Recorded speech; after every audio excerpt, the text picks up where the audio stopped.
coletor solar e painel fotovoltaico. Aqui na figura temos representados dois tipos de coletores solares. Será o convencional, feito com tubos de cobre, e aqui um outro já feito com tubos a vácuo. De qualquer das formas, neste caso a radiação solar incide sobre as duas superfícies, que normalmente estão pintadas de negro, e então temos absorção de radiação solar que depois se conduz através, portanto sofre condução, o calor sofre condução através dos tubos e depois aquece o fluido no seu interior. Normalmente nos países mais frios o fluido é uma mistura de água e um anticongelante, ou o equivalente, que depois permuta, ou seja, faz troca de energia sob a forma de calor no reservatório.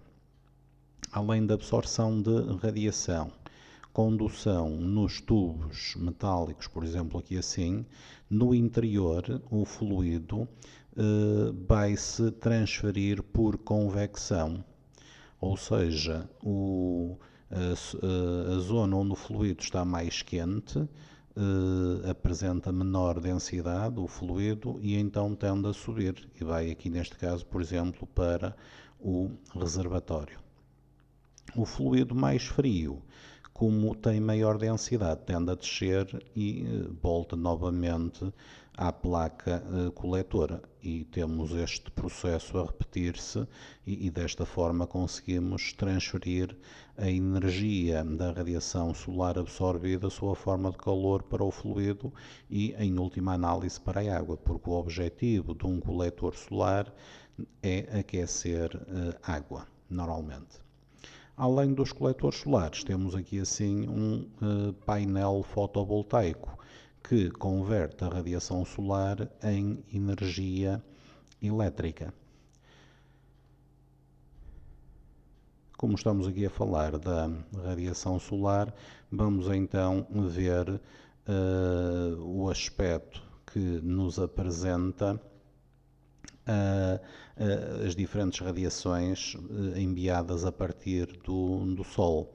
Ou seja, estamos aqui a falar do espectro solar, da radiação solar captada quer nas altas camadas da atmosfera, quer à superfície da Terra.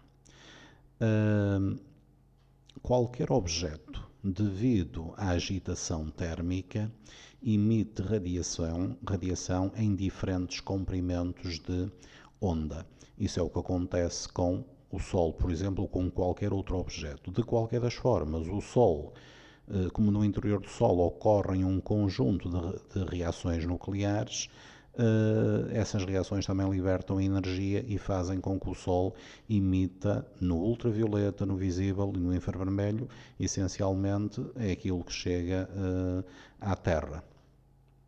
Se olharmos para aqui, um corpo negro, ou seja, um objeto que é um bom absortor e, portanto, também é um bom emissor de radiação, é uma abstração física, o chamado corpo negro. Um corpo negro é descrito através de uma curva com este aspecto que aqui está. À temperatura de cerca de 6.000 Kelvin, é o aspecto que aqui está. Se repararmos aqui assim, o Sol aproxima-se, está muito próximo de um corpo negro a esta temperatura. Mas isto, estamos a falar nas camadas altas da atmosfera. Se repararem, neste gráfico está aqui representada a irradiância em função do comprimento de onda.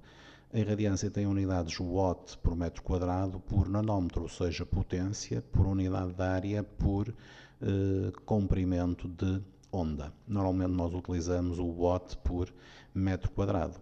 Se acharmos a área, aqui amarelo debaixo do gráfico, o valor que se obtém é cerca de 1400 watt por metro quadrado, que vai constituir aquilo que nós designamos por constante solar e que representamos assim, ou seja, 1400 watt por metro quadrado.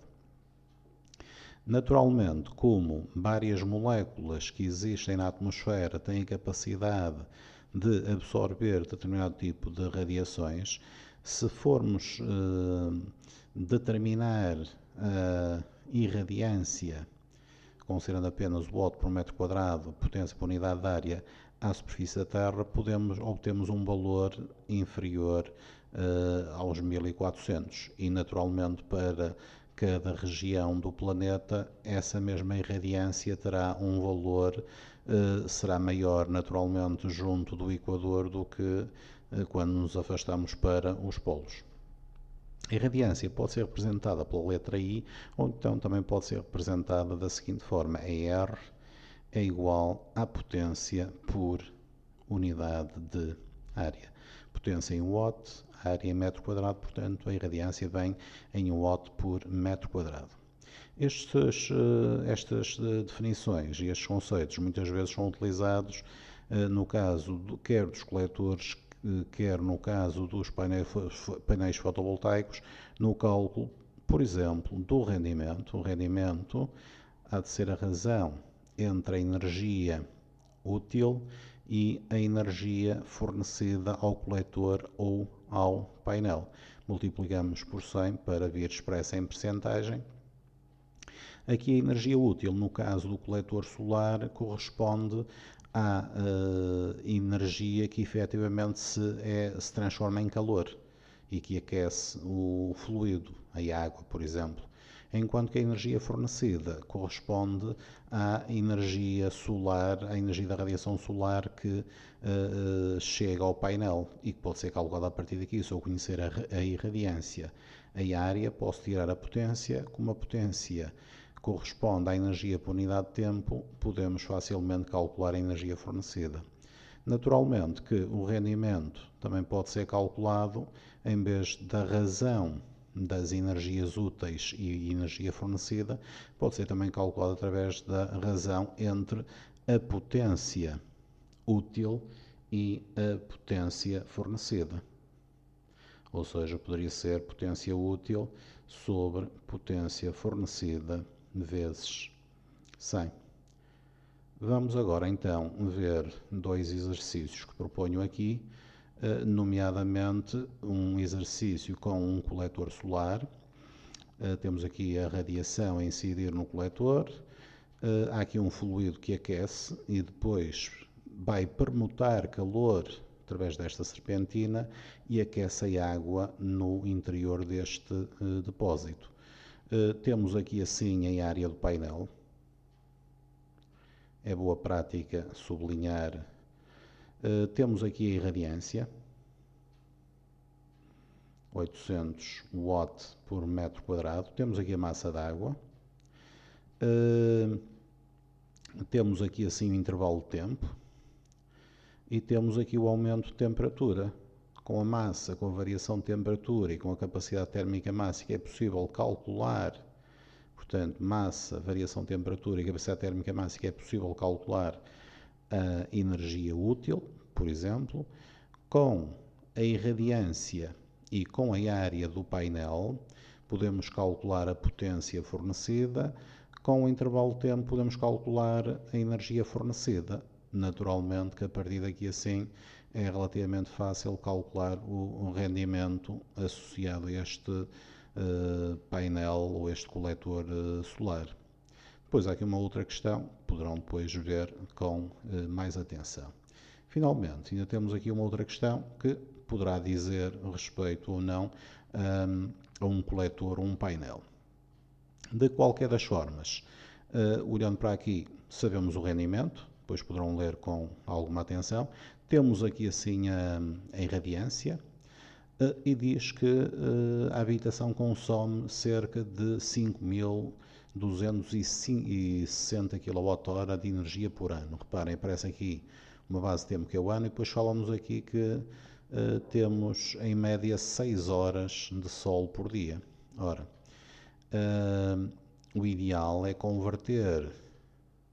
trabalhar sempre na mesma base, ou seja, se este é o número de kilowatts que gastamos num ano, é possível facilmente converter o número de kilowatt por dia. Basta dividir por 365, que é aproximadamente o número de dias que temos no ano, ou então, se quiséssemos, 365,25, mas bom, podemos utilizar o 365.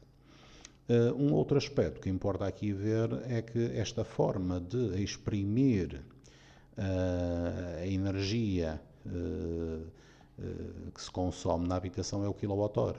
Se repararem, a energia é igual à potência vezes o intervalo de tempo. Se a potência estiver em kW e o intervalo de tempo em que o determinado equipamento esteve a funcionar estiver em horas, então a energia vem em kWh. Tem interesse saber fazer esta conversão. 1 kWh é igual à potência de 1 kW vezes o intervalo de tempo de 1 hora. Atendendo aqui 1 kW corresponde a 10 ao cubo watt e que 1 hora tem 3600 segundos, então podemos simplesmente escrever que 1 kWh corresponde a 3,6 vezes 10 à sexta joule. Pois, porque temos aqui trabalhar unidades base do sistema internacional e o kWh não é uma unidade base do sistema internacional, e a partir daqui acho que os meus amigos conseguem determinar então a área do painel, que é aquilo que se pretende neste caso. Muito bom trabalho.